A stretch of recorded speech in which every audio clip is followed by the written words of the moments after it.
আমরা শিখব নিখুঁত সংখ্যা বা পারফেক্ট নাম্বার। প্রথমে তাদের সংজ্ঞাটা জেনে নিই। যে সকল স্বাভাবিক সংখ্যা সেই সংখ্যা ব্যতীত তার উৎপাদকগুলির সমষ্টির সমান তাদেরকে বলা হয় নিখুঁত সংখ্যা বা পারফেক্ট নাম্বার।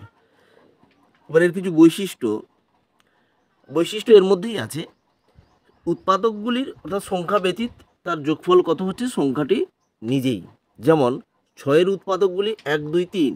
এবারে যদি 6 বাদ দিয়ে আমরা যোগ করে দেখি তাহলে 1 + 2 + 3 = 6 নিখুঁত সংখ্যা।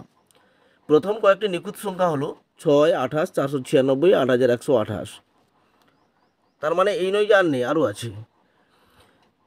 সব নিখুঁত সংখ্যা এখনো পর্যন্ত জোড়, এখনো পর্যন্ত কোনো বিজোড় নিখুঁত সংখ্যা খুঁজে পাওয়া যায়নি। তাহলে খুব গুরুত্বপূর্ণ জিনিস, নিখুঁত সংখ্যা মানেই কিন্তু জোড়, বিজোড় নয়।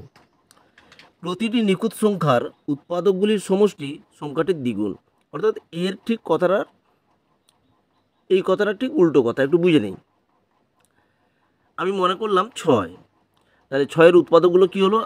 1, 2, 3, 6। এখানটায় 6, এখানে কি বলেছে? প্রতিটি নিখুঁত সংখ্যার উৎপাদকগুলোর সমষ্টি। যদি আমি এদেরকে যোগ করে দিই তাহলে দেখবে কত হচ্ছে? 6, 3, 9, 10, 11, 12। তাহলে 12টা কী হলো? সংখ্যাটির দ্বিগুণ, এই যে নিখুঁত সংখ্যার দ্বিগুণ, এটাই বলা হচ্ছে। এবার আমি অন্য একটা সংখ্যা ধরো 8 ধরলাম কি 10 ধরলাম, তাহলে 10-এর উৎপাদকগুলি কত হলো? 1, 2, 5, 10।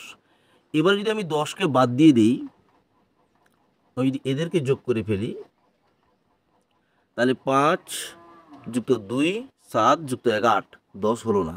তার মানে 10 একটা নিখুঁত সংখ্যা নয়।